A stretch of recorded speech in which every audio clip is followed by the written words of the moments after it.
नमस्कार, आप देख रहे हैं धा न्यूज और मैं हूं अभिषेक मिश्रा। 2020 का विधानसभा चुनाव परिणाम जिसने नीतीश कुमार को छोटा भाई बना दिया और बीजेपी को बड़ा भाई बना दिया और बिहार में सबसे बड़ी पार्टी आरजेडी उभर कर सामने आई। हालांकि अब बीजेपी सबसे बड़ी पार्टी है जब उसने सेंधमारी की वीआईपी पार्टी में।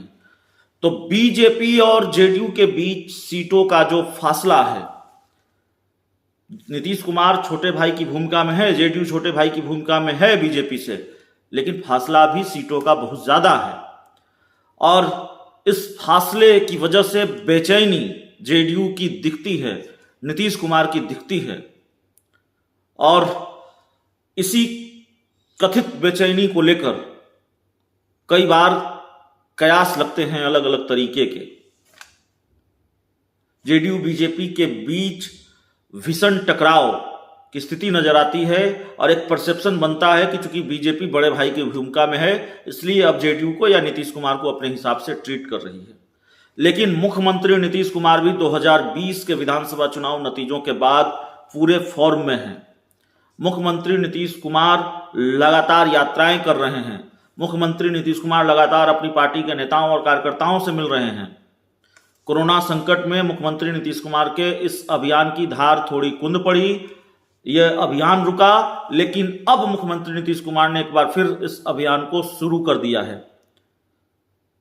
जो खबरें हैं मीडिया रिपोर्ट्स के मुताबिक और पार्टी सूत्रों के मुताबिक वो जानकारी निकलकर सामने आ रही है कि मुख्यमंत्री नीतीश कुमार अब जनता दरबार के साथ साथ पार्टी के नेताओं और कार्यकर्ताओं से मिलेंगे और सुलभ होंगे पार्टी के नेताओं और कार्यकर्ताओं के लिए, और गंभीरता से नेताओं और कार्यकर्ताओं की समस्या भी सुनी जाएगी। और इसी कड़ी में आज पटना स्थित जेडीयू का जो कार्यालय है और जेडीयू कार्यालय में जो कर्पूरी सभागार है जहां पार्टी की अहम बैठकें होती हैं, महत्वपूर्ण प्रेस कॉन्फ्रेंस होते हैं, उसमें मुख्यमंत्री नीतीश कुमार तकरीबन दोपहर के 3:30 बजे आज पार्टी के नेताओं और कार्यकर्ताओं से मुलाकात करने वाले हैं, उनसे मिलने वाले हैं।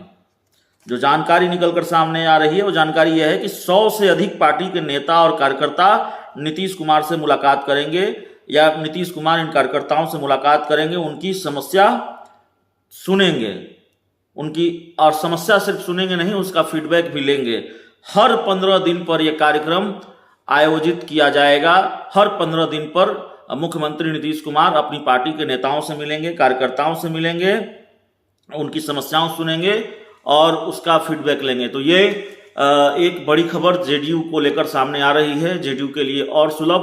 और जाहिर तौर पर जो खाई है बीजेपी और जेडीयू के बीच सीटों की, उस खाई को पाटने की कोशिश है अगले चुनाव में।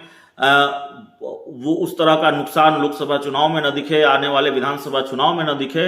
और जो नुकसान हुआ है जेडीयू को बिहार विधानसभा के चुनाव में, उस नुकसान से उबरने की कोशिश या उस नुकसान की पुनरावृत्ति न हो, वो नुकसान फिर न हो, इसको लेकर जेडीयू के अंदर बेचैनी और इसी रणनीति पर जेडीयू काम कर रही है। किसी भी तरह से बड़े भाई की भूमिका में अगली बार आया जाए, नहीं तो बराबरी की भूमिका में आया जाए, क्योंकि बीजेपी अगर बड़े भाई की भूमिका में है तो नीतीश कुमार और जेडीयू इसका मतलब जानते हैं।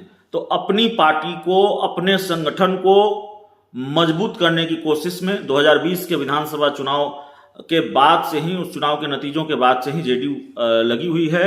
और हमने 2020 के विधानसभा चुनाव के बाद से यह भी देखा है कि नीतीश कुमार इससे पहले कभी जेडीयू दफ्तर उतनी बार नहीं गए जितनी बार 2020 के विधानसभा चुनाव के बाद गए, और लगातार अपनी पार्टी के नेताओं कार्यकर्ताओं से मिलते ही हैं।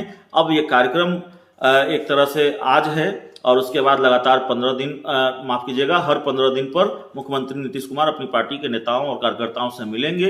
अब इसका क्या फायदा होगा जेडीयू को, मुख्यमंत्री नीतीश कुमार को, इसके राजनीतिक लाभ क्या हैं, वो तो जब चुनाव आएगा तब पता चलेगा।